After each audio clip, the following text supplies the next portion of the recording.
They got Beer Temple reported last year they got really substantial offers for him and didn't want to move him then. It doesn't seem like they want to move him now. Maybe they will. It seems like they want to have him and his production at a relatively affordable rate. That's what it seems like to me. Mackey reports in the Post-Gazette that the ask from Reynolds' side, and this has been reported, pretty much consistently, has been around 130 to 135 million over 8 years. That's what Reynolds wants. About 130 million over 8 years. The Pirates' top offer came in at 6 years, somewhere around 80 million. So 680 or 8130. Those are the differences. And on the sizable gap that exists, Mackey reports, Reynolds responded, pretty much everything out there has been fairly accurate and nothing's changed. What do you make of it? Yeah, he said all the right things. Said, I love Pittsburgh. I love the city. I love the fans. I love my teammates. This is strictly business. And I think he said he's frustrated by the, lack of progress with the Pirates. I still think he's going to be traded at some point. I don't know if it'll happen before season, all-star break, after the season, because he still has 2 years left of arbitration after this year. So I still think, that's when his money will really start to go up. I still think he'll be traded. And it sounds to me like, and I think he's a smart guy, that he realizes he has to play well to get the big contract he wants down the road, whether it's from the Pirates or more likely from another team. So hopefully this won't be a distraction for him. But he, clearly admits, yeah, I'm frustrated, and I did ask for a trade. Well, let's take a listen. Let's take a listen, and then let's talk about this. This audio comes to us courtesy of the Post-Gazette, and it's Reynolds at his locker with a bunch of reporters. Your contract situation, and what led you to the decision to ask for a trade? I mean, not getting too much into it. I think just a difference in opinion of, I don't know, I guess what we viewed my worth as a player, I guess, and that's where we ended up. Has that been resolved to some degree, given that you're here? Or is it the request still stand? I mean, no, nothing's really changed from that, that front. But I wanted to get down here early and get to work. And I was working with Haynes all off season. He came down here, so I wanted to get with him and finally have a semi-normal spring training for once. So. Bryan, how do you or your teammates plan to keep this from becoming a distraction or, a non-issue, whatever, in spring training? Like, how do you guys just move on from this? I mean, personally for me, you'd have to talk to them about that, but, I don't think it'll be a distraction for me. I mean, I'm down here a week early and already starting to get my work going, and, just going to focus on the same thing I've always focused on, try to, be the best player and try to help us win and, do that right now. Would you be open to talks resuming, or is that ship sailed? Yeah, I mean, I think I've been pretty open about, since the past few years that, my number one would be to sign an extension in Pittsburgh, but, I want that to be a fair deal for both sides, not one side or the other, not a crazy player, not a crazy team deal, but, that's always been my number one. How would you? That it? That's it. That ended rather abruptly, Folsey. You should have warned me. Sorry. Ron, do you think? That's all I had. I mean, do you think Folsey should have warned me that was ending, Ron? It ended kind of abruptly. I gave you a warning. I mean, it sounds to me like he said I wasn't timing it. Said all the right things. It sounds frustrated. Yeah, but knows he has to play. He's under contract this year, and the Pirates can still retain his rights for the next 2 years. Yeah, although he'll be eligible for arbitration, and if he has a big year, that salary will really jump. A young player doesn't have a lot of rights until he gets to arbitration and then 6 years free agency. So trying to work out a deal doesn't sound like they're interested in paying him what he thinks he's worth. I still think he'll be traded at some point, Joe. Yeah, he'll get over it. He better if he wants to Make it down the road. make money and get that big contract. You know, it's a strange time to be demanding a trade, in my not so humble opinion, when you finish 31st in Major League Baseball in home runs, somewhere in the 80s or 90s in RBIs, 37th in OPS. Go out and play. And that doesn't negate the idea that the Pirates lowballed him. They're looking for their favorite kind of contract. The kind Team friendly. Well, the kind where they also take some risk, but so does the player. Right. Are we sure what Bryan Reynolds is going to be? I think he's a good player.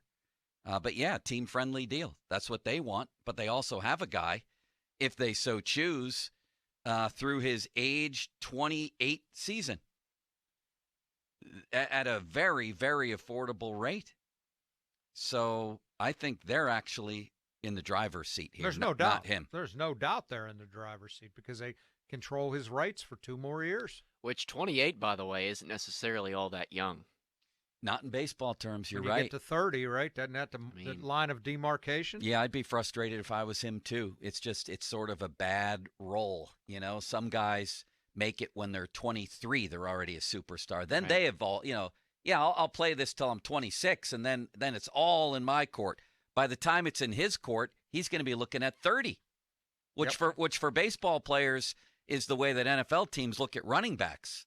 I mean, that's a line of demarcation right there. It doesn't mean you can't get a good contract when you're 28, 29 years old, but it gets a lot tougher.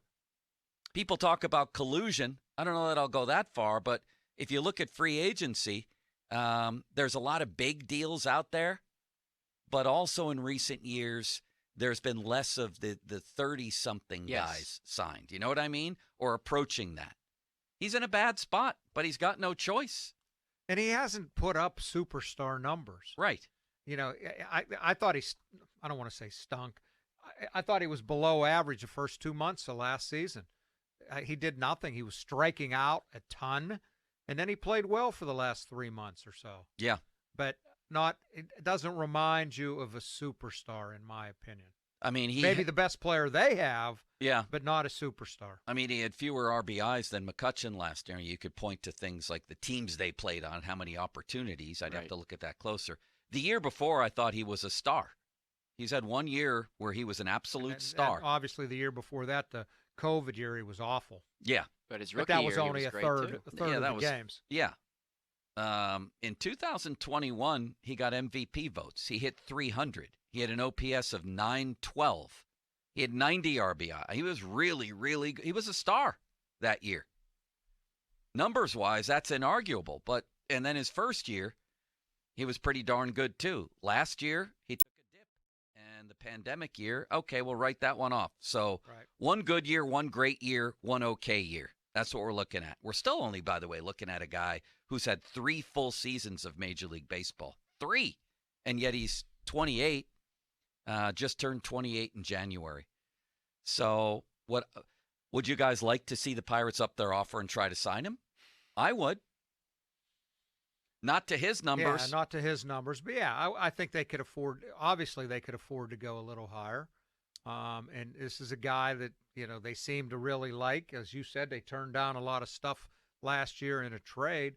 So, maybe a guy you build around. But, his numbers seem pretty high to me. I might have done the math totally wrong on this from what you said earlier in the segment. Yeah. I was looking at the per year, millions per year. And Yeah. I think they're only 3 off. Well, let's figure that out, Fulsey. Do you have a calculator handy? Yeah. We'll do live math on the air, Oh, which I think will this keep is people scary. riveted. It's over my head, This I is can very tell you scary. that. I don't know what his numbers are. Can you look it up, Fulsey, while Ron and I discuss this? I know that the Was it Pirates 8 for 130? Is that what he said? 8 for 130 or 6 for whatever the Pirates were offering. Okay. 80. 80. 6 for 80 and 8 for 130. Figure that out, Fulsey. I think that'll be exciting for people, Ron. Divided by 8. Matt Olson is his comparable, according to a John Heyman story. Ron, Matt Olson hit 34 home runs with 103 RBIs last Had year. a better year than he did. I'll say. The Pirates was what, 80 for 6, right?